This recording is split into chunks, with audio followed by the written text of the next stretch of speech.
12वीं बोर्ड परीक्षा के लिए तीसरी कविता है जिसका नाम है सच हम नहीं सच तुम नहीं।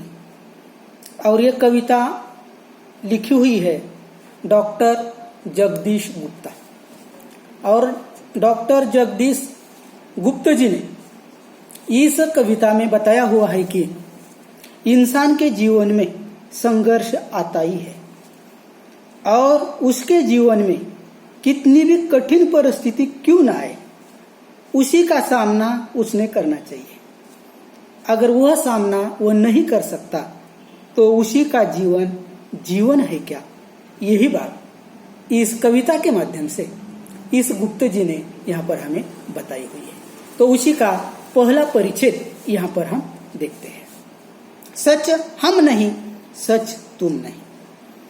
सच है सतत संघर्ष ही, संघर्ष से हटकर जिए तो क्या जिए, हम या कि तुम।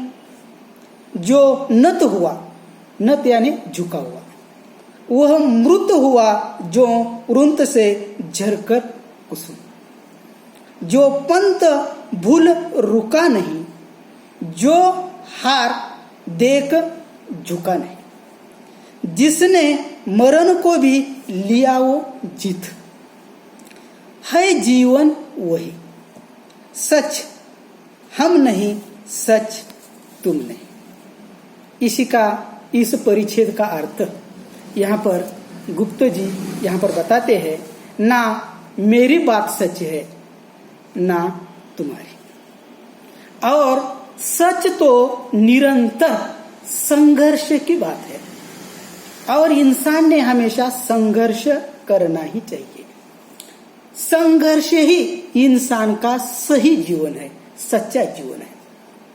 संघर्ष से हटकर जीने की बात इंसान ने नहीं करनी चाहिए, या संघर्ष के बिना जीवन यह क्या जीवन है क्या, यही बात इस परिच्छेद के माध्यम से यहाँ पर गुप्ता जी हमें बताते हैं। जिसने अधीनता स्वीकार कर ली हो, जिन्होंने परिस्थिति को स्वीकार कर लिया हो, जिन्होंने संघर्ष से मोड़ लिया हो, वह मृत्यु के समान है, मृतक के समान है।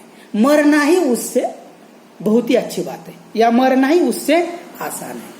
लेकिन इंसान ने संघर्ष नहीं छोड़ना चाहिए। संघर्ष के मार्ग पर चलता हुआ इंसान अगर भटक भी जाए तो भी उसी को मंजिल मिल सकती है, लेकिन उसे संघर्ष करना ही चाहिए। कितनी भी परिस्थिति आए तो उसी का सामना उसे करना ही है। उसी का जीवन यानी कहलाने के योग्य है। यही सच्चाई है कि इंसान ने हमेशा संघर्ष यहाँ पर करना ही है। संघर्ष ही इंसान का जीवन है और संघर्ष के बिना वह इंसान मृत्यु के समान है। यानी इसी प्रकार पहले परिच्छेद का यहाँ पर अर्थ है।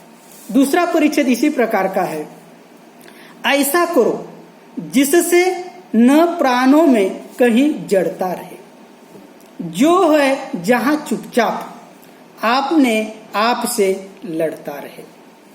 जो भी परिस्थितियां मिले, कांटे चुभे कलियां खिले, टूटे नहीं इंसान, बस संदेश यौवन का यही, सच हम नहीं सच तुम नहीं। यानी दूसरे परिच्छेद में यहाँ पर कवि यहाँ पर बताते हैं कि मनुष्य में कहीं भी ठहराव नहीं आना चाहिए। इंसान ने कभी भी रुकना नहीं चाहिए, हमेशा आगे बढ़ना ही चाहिए। कितनी भी समस्या क्यों ना आए, जो जहां है वहां पर ही अपना संघर्ष चुपचाप करते ही रहना है। कठिन परिस्थितियों को झुंझलाना चाहिए, कठिन परिस्थिति के ऊपर विजय प्राप्त करना चाहिए। यही हमारा यहाँ पर जीवन है। परिस्थितियां कैसी भी हो, चाहे प्रतिकूल हो चाहे अनुकूल हो, चाहे यानी हमारी परिस्थिति अच्छी रहे या बुरी रहे, उसी का सामना, उसी का मुकाबला हमें करना चाहिए, उसी से हमें कभी भी नहीं हटना चाहिए। मनुष्य हताश होकर या निराश होकर संघर्ष अगर छोड़ देता है, संघर्ष अगर त्याग देता है, तो यह इंसान का जीवन नहीं है, उसी को जीवन नहीं कहा जाता। यानी इसी प्रकार यह बहुत ही बड़ा संदेश इस परिच्छेद के माध्यम से यहाँ पर कवि देते हैं। जो तीसरा परिच्छेद है, देखो, हमने रचा आओ, हमें अब तोड़ दे इस प्यार को। यह क्या मिलन, मिलना वही जो मोड़ दे मांझ धार को। मांझ धार का अर्थ है नदी के धारा के पास। जो 7 फूलों के चले, जो ढाल पाते ही ढले। यह जिंदगी क्या, जिंदगी तो सिर्फ पानी से बही। सच हम नहीं, सच तुम नहीं। तीसरे परिच्छेद में यहाँ पर गुप्त जी हमें यहाँ पर बताते हैं कि जीवन वह है जो मुंजधार को भी मोड़ने की शक्ति रखता हो। यानी नदी की धारा को भी वह रखने की ताकत या समेटने की ताकत या उसी परिस्थिति को भी रुकाने की ताकत जिसके पास है, जिसने संघर्ष किया नहीं, यथा स्थितियों को सुख मानकर जिन्होंने जीवन बिताया है, ऐसा जीवन यानी जीवन नहीं है। दूसरों के इशारों पर चलता आ रहा यह जीवन जीवन नहीं है। उसी की जिंदगी नहीं है। वह जिंदगी तो यथास्थिति को स्वीकार लेने वाला जीवन है, आने वाले परिस्थितियों को स्वीकार कर चलने वाला जीवन है। यह जीवन इसी का नाम नहीं। हमारे जीवन में कठिन परिस्थिति आए तो उसी का सामना, उसी का मुकाबला हमें करना चाहिए और उसी के ऊपर हमें जीतना ही है।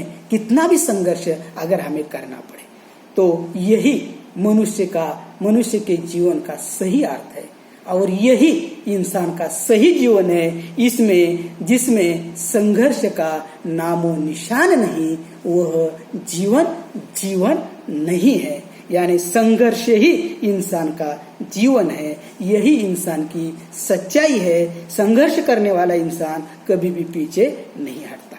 यही बात पहले 3 परिच्छेद में यहाँ पर बताई हुई है। आगे के 3 परिच्छेद रहे हुए हैं, वह आने वाले वीडियो में यहाँ पर हम देखेंगे।